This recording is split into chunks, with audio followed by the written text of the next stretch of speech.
Саламатсыздарбы? Мен бул жолу ушул Кыргызстандын билим берүү системасы жөнүндө айткым келип атат.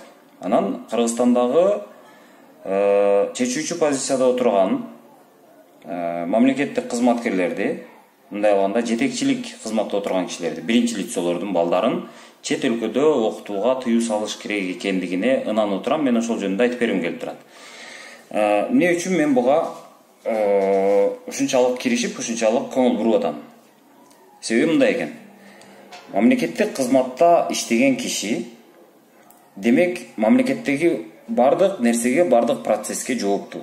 Демек, ал аны жакшыртканга, аны оңдогонго, өзгөрткөнгө милдеттүү. Ошол үчүн айлык алып атат. Анан бизге убадаларды берип атат, убакыт сурап атат дегендей. Кыскасы, ал аны аткарыш керек.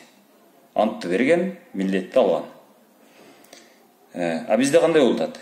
Мамлекеттик кызматкерлер биз иштейбиз деп келген менен, алардын Кыргызстанды мындай иштеп, Кыргызстандагы абалды мамлекеттик билим берүү системасын жакшыртканга кызыкчылыгы жок экен.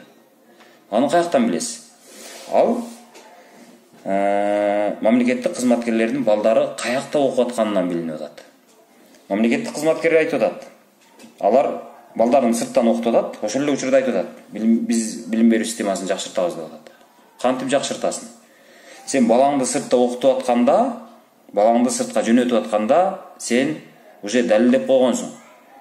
Кыргызстанда билим берүү системасы болбой калганын, ага ишенгенге болбой тургандыгын сен мойнуңа алып атасың. Болбойт деп атасың. Кыргызстанда баланы окутпай эле коюш керек. Бул жерден жакшы билим ала албайт бала деп атасың.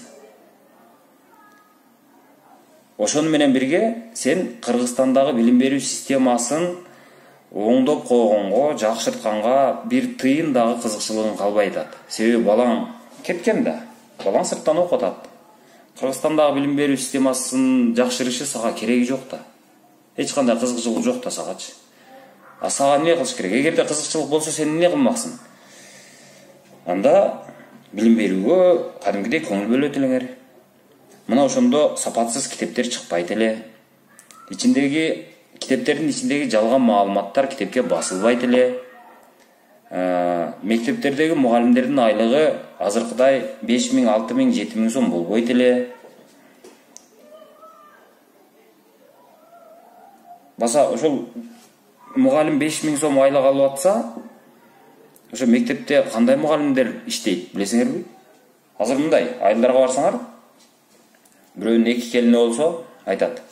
Так, тыңыраак келинин айтат. Муну келиним тыңыраак, муну банкка ишке киргизейин дейт. Анан бир аз мындай тың эмес деп коелу, мындай жумшагыраак. Тың эмес, мындай өзүн анча эптей албаган келиндерин буга боло берет, ошол мектепке киргизип коебуз дейт. Мектепке эң тың эмес, эң эч нерсеге жарабаган, эби жок келиндерди бул боло берет, мектепке киргизип коебуз деп атпайбызбы? Анан ошондой келиндер, ошол эби жоктор иштеген мектептерден анан азыркы Кыргызстан куралып атат. Андан чыккан балдар Россияга барып, ачык айтканда ошол орустардын сортирин жуугандан башкага жарабаган балдар чыгып атат да. Ашып кетсе, соодагер болуп атат, строитель болуп атат. Болду. Ошол жанын оозуна тиштеп алып, барып кышындасы орустардын ошол чатырына чыгып, көп кабаттуу үйлөрдө ошол лом менен кышында муздарды чабып атышат.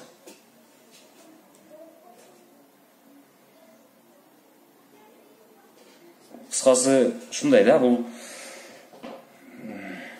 кантсем мындай жүрөктү дагы оорутат да ушул мамилеч.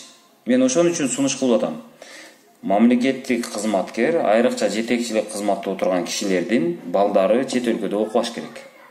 Эгерде ал баласын чет өлкөдө окуткусу келсе, ошол күнү дароо арызын жазыш керек дагы, кызматын тапшырып кетиш керек. Себеби мамлекеттик кызматта иштеп туруп, мамлекетке ишенбеймин дегенге алардын акысы жок. Алар эгерде баласыны чет өлкөгө чыгарып атканда эле, ошо билим алсын деп чыгарып атканда эле, ал мамлекетке чыккынчылык да кылып атат да, өзүнүн ишине өзү чыккынчылык кылып атат. Өзүнүн ошол иштей албай атканын өзү далилдеп атат да. Мен иштей албадым, мен Кыргызстандын билим берүүсүн жакшырта алган жокмун. Бул жерде окуганга болбойт, бул жерде билим алганга болбойт деп атасың да.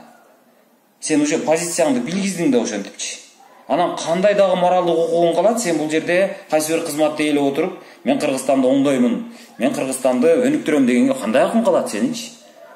Кандай укугуң бар моралдык? Эч нерсең жок да, сен бул жерге байлана турган эч нерсең жок. Тескерисинче, ошол чет өлкөдө окуган баланын контрагын төлөш үчүн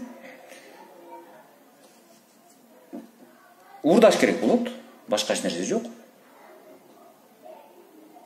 Ошон үчүн туугандар, баягы мен баарыңыздарды чакырат элем, ушул Кыргызстанда мамлекеттик кызматкерлердин балдарын чет өлкөдө окутканга тыюу салуу керек деп.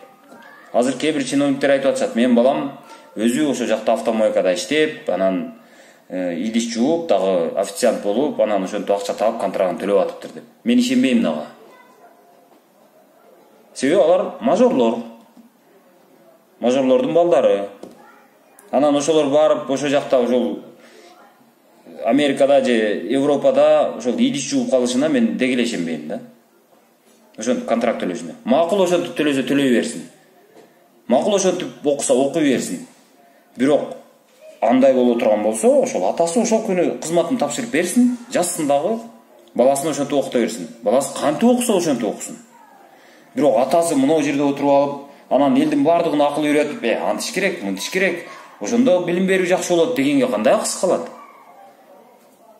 Мен ошону гана сурап атам, мен ошону гана талап кылып атам.